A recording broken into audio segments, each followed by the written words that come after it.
देशभर निर्वाचनको माहौल तातिरहेको बेला रामेछाप जिल्ला पनि राजनैतिक रूपमा निकै सक्रिय देखिएको छ। यस क्षेत्रमा मुख्य रूपमा 4 जना बलिया उम्मेद्वारहरू बीच कडा प्रतिस्पर्धा भइरहेको छ। आज हामी ती उम्मेद्वारहरूको छोटो परिचय हेर्नेछौँ।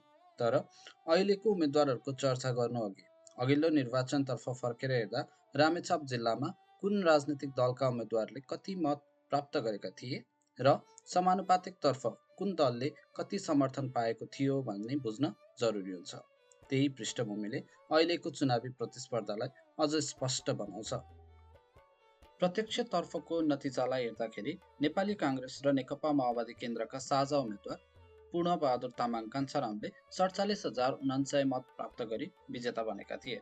त्यस्तै नेकपा एमालेका कैलाश प्रसाद ढुङ्गेल 30,730 मत प्राप्त गरी दोस्रो भएका थिए। त्यस्तै राष्ट्रिय प्रजातन्त्र पार्टीका लालबहादुर घिसिङले 1484 मत प्राप्त गर्दा राष्ट्रिय स्वतन्त्र पार्टीकी समीक्षा श्रेष्ठले 1457 मत प्राप्त गरेकी थिइन्।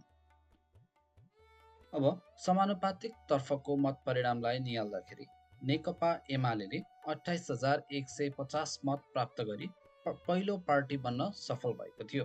त्यसैगरी नेपाली काङ्ग्रेसले 24,101 मत प्राप्त गरेको थियो भने माओवादी केन्द्रले 21,054 मत प्राप्त गरेको थियो।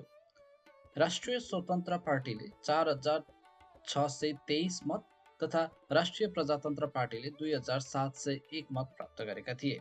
यसैगरी नेकपा एसप अर्थात् एकीकृत समाजवादी पार्टीले 1,348 मत प्राप्त गरेका थिए। अब यी 4 मुख्य उम्मेद्वारहरूको बारेमा छोटो परिचय हेरौँ। सुरुमा नेकपा एमालेका माधव प्रसाद ढुङ्गेल। 48 वर्षका माधव ढुङ्गेलले समाजशास्त्र र राजनीति शास्त्रमा स्नातकोत्तर अर्थात् मास्टर्स अध्ययन गरिसकेका छन्। उनले बिएल पास गरी अधिवक्ताको लाइसेन्स पनि लिइसकेका छन्। राजनैतिक यात्रामा उनी अनेरा सभ्युका पूर्व केन्द्रीय अध्यक्ष रहिसकेका छन् भने हाल नेकपा एमालेका केन्द्रीय सदस्यको रूपमा कार्यरत छन्। सादगी जीवनशैलीका लागि चिनिने ढुङ्गेल युवा परिषदका कार्यकारी उपाध्यक्षको रूपमा पनि काम गरिसकेका छन्। अर्का उम्मेद्वार रहेका छन् नेपाली काङ्ग्रेसका रामचन्द्र खड्का। 65 वर्षका रामचन्द्र खड्काले स्नातक तहसम्म अध्ययन गरेका छन्। शिक्षण, सामाजिक तथा राजनैतिक क्षेत्रमा लामो अनुभव भएका खड्का जिल्लालाई नजिकबाट बुझेका उम्मेद्वारको रूपमा हेरिन्छन्। उनी निर्वाचित भएपछि रामेछापमा कृषिमा क्रान्ति ल्याउने प्रतिबद्धता व्यक्त गर्दै आएका छन्।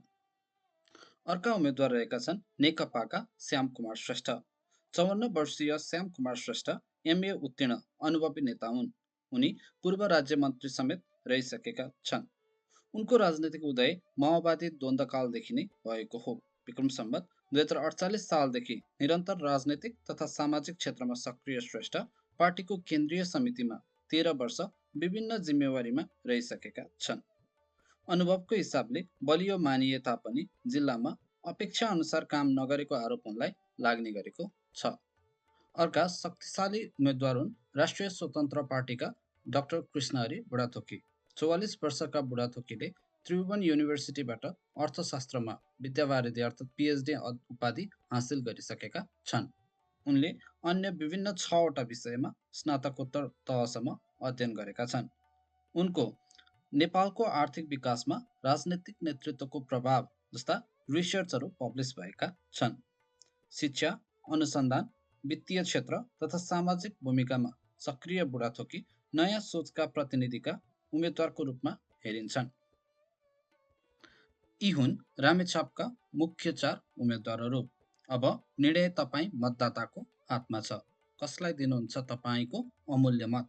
आफ्नो विचार कमेन्टमा अवश्य राख्नुहोला। यस्तै जानकारीमूलक भिडियोहरूका लागि कुसुम टक्सलाई लाइक, सेयर तथा सब्स्क्राइब गर्न नभुल्नुहोला। धन्यवाद।